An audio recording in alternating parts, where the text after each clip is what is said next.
Good morning students, online classes में आपका स्वागत है। आपके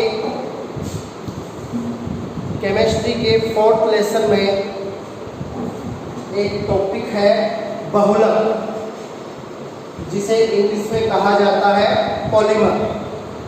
उसको अपन स्टार्ट करते हैं। अब देखिए, बहुलक है वो क्या होते हैं।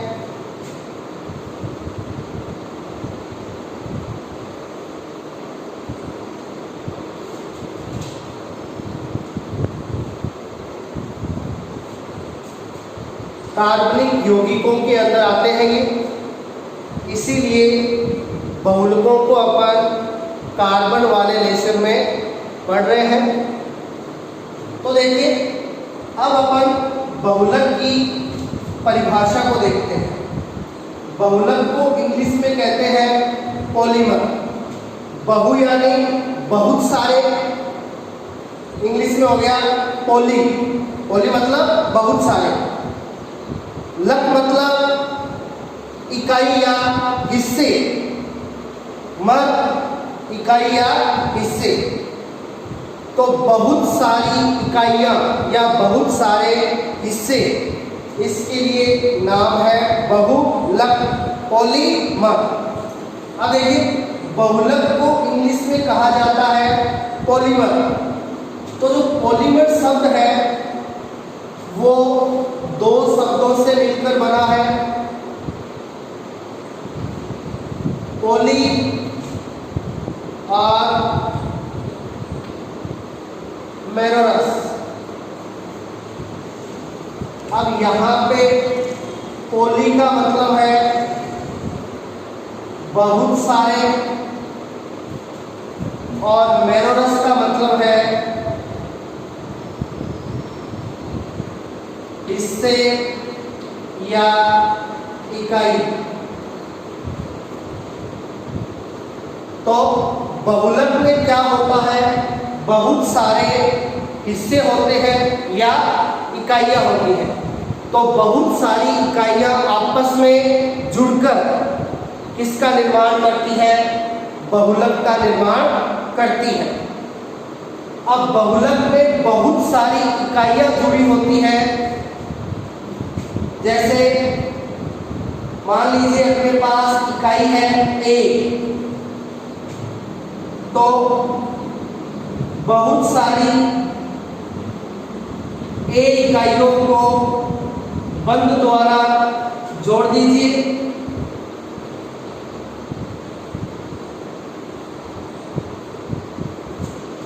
तो ये बहुत सारी A इकाइयों को बंध के द्वारा जोड़ दिया, तो ये एक का क्या बन गया, बहुलक। एक का क्या बन गया, ये बहुलक। क्यों? क्योंकि इसमें एक की बहुत सारी इकाइयां आपस में जुड़ी हुई है। अब देखिए, इसको आप ऐसे भी शो कर सकते हो, इस प्रकार से। ये n का क्या मतलब है कि A है वो संख्या में बहुत सारे हैं। इधर ये बंद दर्शाया है, इसका मतलब A इधर किसी दूसरी A की इकाई से जुड़ा हुआ है। इधर भी बंद दर्शाया है, इसका मतलब ये A इधर भी दूसरे A से जुड़ा हुआ है। तो इस प्रकार बहुत सारी इकाइयां आपस में जुड़कर इसका निर्माण करती है, बहुलक का निर्माण करती है। और ये जो यहाँ पे इकाइयां होंगी, ये इकाइयां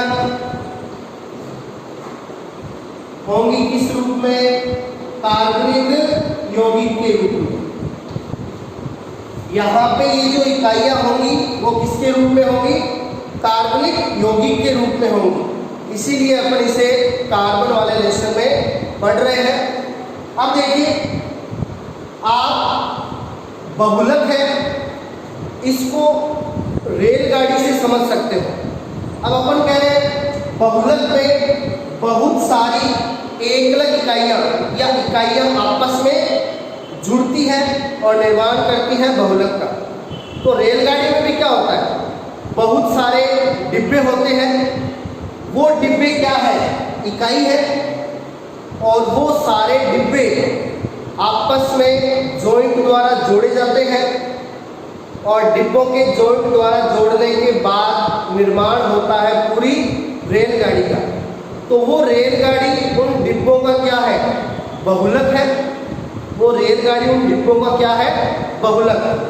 तो ये यहाँ पे जो इकाइयाँ ली हैं इनको अपन रेलगाड़ी के डिब्बों का रूप भी दे सकते हैं।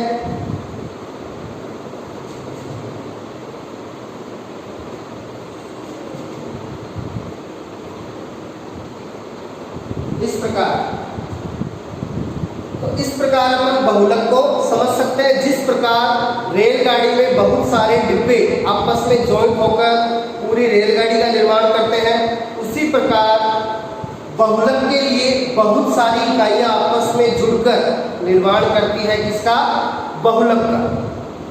अब देखिए, तो बहुलक का मतलब बहुत सारी छोटी छोटी इकाइयां या छोटे छोटे अणु आपस में बंध द्वारा जुड़कर जिसका निर्माण करते हैं उसे अपन क्या कहेंगे, बहुलक कहेंगे। अब यहाँ पे बहुत सारी इकाइयां जुड़ी होती हैं, इसलिए इनके अणुभार क्या होते हैं, उच्च।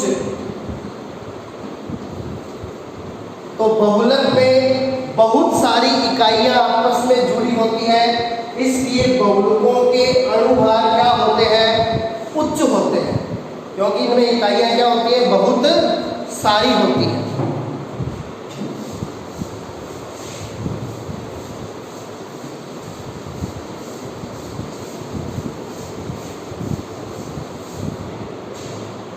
अब देखिए,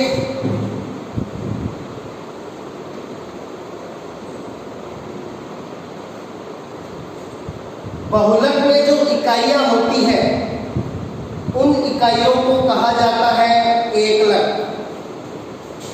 एक यानी मोनो, लक यानी मर। तो एकलक को इंग्लिश में क्या कहेंगे, मोनोमर। अब बहुलक में एकलक इकाई कितनी होती है, बहुत सारी होती है। जैसे अभी अपन ने रेलगाड़ी में बहुत सारे डिब्बे लिए थे और जो अभी बहुलक शो किया था उसमें एक इकाइयां बहुत सारी ली थी। तो बहुलक में एकलक इकाइयां बहुत सारी होती हैं, तो बहुत सारी इकाइयों के लिए आगे लगा दिया स्मॉल एन। तो स्मॉल एन का मतलब क्या है, स्मॉल एन यहाँ पे शो करता है बहुत सारी। तो एकलक इकाई कितनी ली है अपन ने, बहुत सारी ली है। अब बहुत सारी एकलक इकाइयां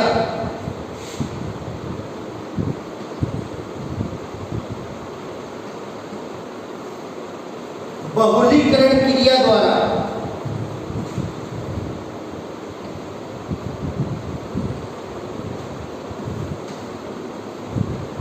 निर्माण करेगी किसका, बहुलक का।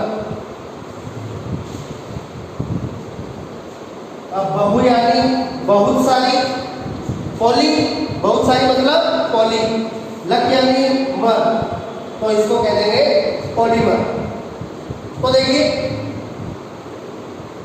इधर ये जो एकलक इकाइयां थी ये सारी क्या थी, अलग अलग। इधर ये जितनी भी एकलक इकाइयां हैं वो सारी क्या थी, अलग अलग थी। इनके बीच में किसी भी बंध का निर्माण नहीं था, ये सारी क्या थी, अलग अलग। तो ये यहाँ पे एकलक इकाइयां हैं कितनी, एन, बहुत सारी। ये इधर क्या है, अलग अलग है। अब ये आपस में जुड़ेंगी, बहुलक बनने के लिए एकलक इकाइयों का जुड़ना आवश्यक है। तो ये जुड़ेगी कौन सी क्रिया द्वारा, बहुलीकरण क्रिया द्वारा। कौन सी क्रिया द्वारा जुड़ेगी, बहुलीकरण क्रिया द्वारा। अब बहुलीकरण को इंग्लिश में कहा जाएगा पॉलीमराइजेशन। तो बहुलक बनने की क्रिया क्या कहलाती है, बहुलीकरण, पॉलीमर निर्माण की क्रिया पॉलीमराइजेशन। तो एकलक इकाइयां आपस में जुड़कर जिस क्रिया द्वारा बहुलक का निर्माण करती है उस क्रिया को कहा जाता है बहुलीकरण, पॉलीमराइजेशन। तो देखिए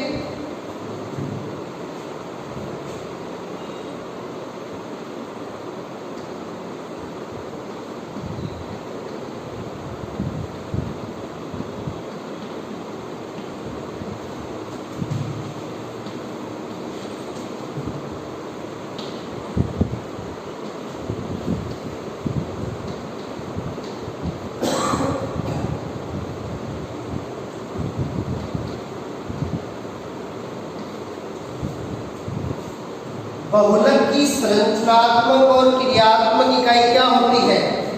एकलक। अब बहुलक बनता किससे है? बहुत सारी एकलक इकाइयों से। तो बहुलक की संरचनात्मक और क्रियात्मक इकाई क्या होगी? एकलक होगी। जैसे दीवार है, अपनी दीवार किससे बनाते हैं? ईंटों से। एक ईंट के ऊपर रखते हैं दूसरी ईंट पे रखते हैं तीसरी ईंट पे रखते हैं चौथी ईंट। इस प्रकार दीवार बनती है पूरी। तो दीवार है वो ईंटों का क्या है? बहुलक है। फॉर एग्जाम्पल, अब अपन को दीवार की क्वालिटी का पता करना है तो अपन उस दीवार की क्या निकालेंगे?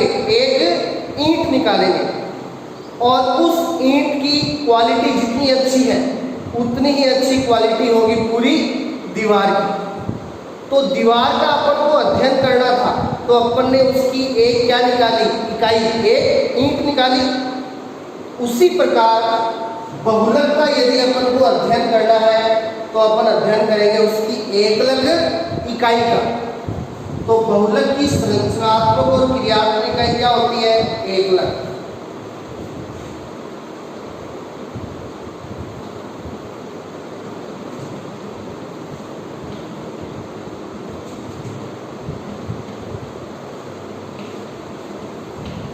बहुलक निर्माण की क्रिया को क्या कहा जाता है? अभी बताया था, बहुलीकरण।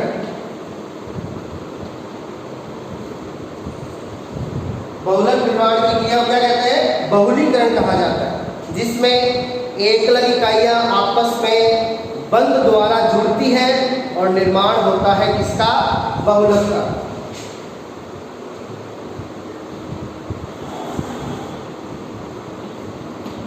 अब बहुलक में एकलक इकाइयों के बीच क्या बन जाता है? बंध बन जाता है। अब बहुलक में एकलक इकाइयों के मध्य पाए जाने वाला बंध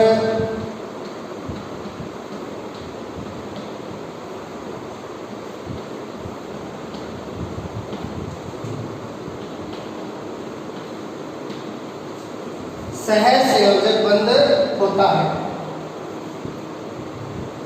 तो देखिए अपन ने कहा था बहुलक में जो एकलक इकाइयां होती है वो होती है कार्बनिक यौगिकों के रूप में। और अपन को पता है कार्बनिक यौगिकों में कौन सा बंध पाया जाता है? सहसंयोजक बंध पाया जाता है। तो बहुलक में एकलक इकाइयां क्या है? कार्बनिक यौगिक है। तो इनके मध्य कौन सा बंध पाया जाता है? सहसंयोजक बंध पाया जाता है। तो बहुलक में एकलक इकाइयां कौन से बंध द्वारा जुड़ती है? सहसंयोजक बंध द्वारा जुड़ती है। तो मान लीजिए ये एकलक इकाइयां हैं और बहुलीकरण द्वारा इनके बीच क्या बना? बंध बना। और ये जो बंध है ये बंध है कौन सा? सहसंयोजक। तो कार्बनिक यौगिकों में सहसंयोजक बंध पाया जाता है, इसलिए बहुलक में इकाइयों के बीच सहसंयोजक बंध है वो पाया जाता है।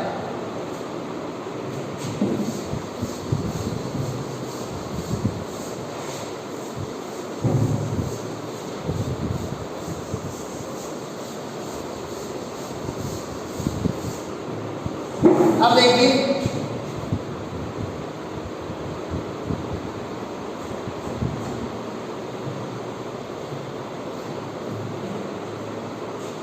अपने दैनिक जीवन में सबसे ज्यादा काम आने वाला बहुलक पॉलीथीन,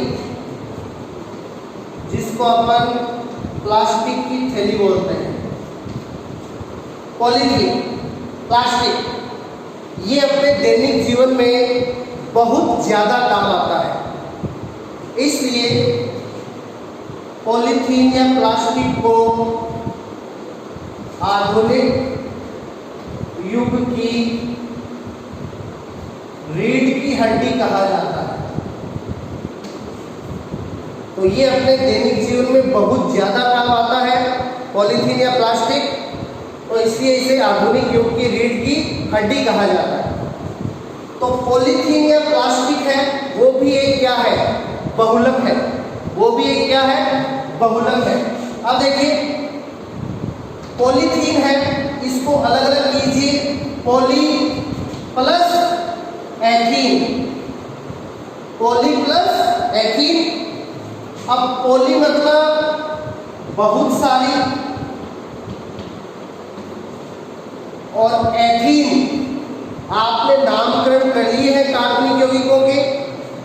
एच मतलब 2 कार्बन, एच मतलब 2 कार्बन, और ईन मतलब डबल बॉन्ड, कार्बन कार्बन के बीच डबल बॉन्ड। तो ये एच मतलब 2 कार्बन हो गए और ईन मतलब 2 कार्बन के बीच डबल बॉन्ड। अब कार्बन की संयोजकता कितनी होती है, 4। तो इस कार्बन की डबल बॉन्ड से 2 हो गई पूरी, तो इसलिए इसके साथ 2 हाइड्रोजन जोड़ दिए, 4 हो गई। इस कार्बन की भी डबल बॉन्ड से 2 हो रही है, तो इसकी भी 2 बच गई, इसके साथ भी 2 हाइड्रोजन। तो ये सूत्र हो गया किसका, एथीन का। तो पॉलीथीन में एकलक इकाई किसकी होती है, एथीन की। तो पॉलीथीन की एकलक है एथीन, और एथीन कितनी सारी होगी, बहुत सारी होगी। अब बहुत सारी के लिए लग गया पॉली, तो पॉली प्लस एथीन, इसलिए इस बहुलक का नाम हो गया पॉलीथीन। तो पॉलीथीन है वो भी एक क्या होती है, बहुलक होती है। अब देखिए पॉलीथीन किस प्रकार बनता है। ये एथीन हो गई अपनी,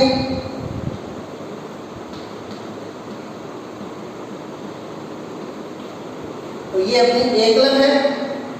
अब एकलक है वो कितनी लेंगे, बहुत सारी, तो एन का मतलब बहुत सारे हो गए।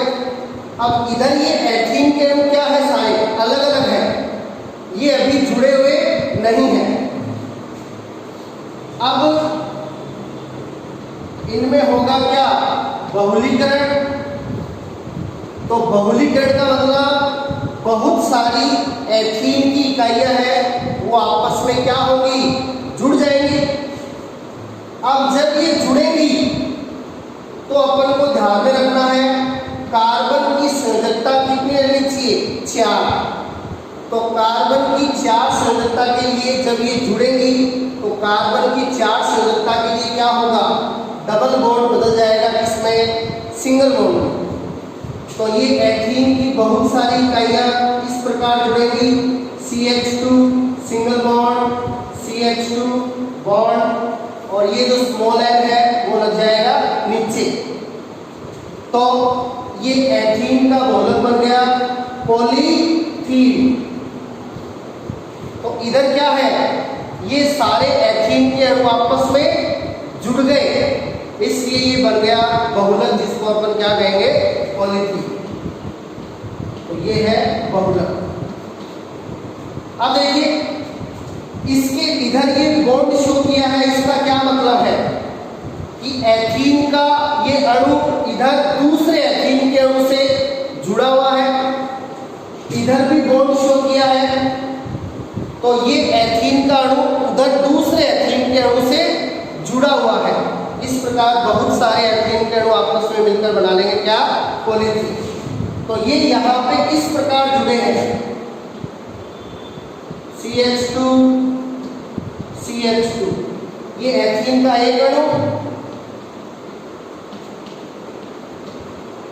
ये उधर जुड़ गया एथीन के दूसरे अणु से, और इधर भी जुड़ जाएगा एथीन के दूसरे अणु से। तो यहाँ पे अपन ने एथीन के कितने अणु जोड़ दिए? 3 अणु।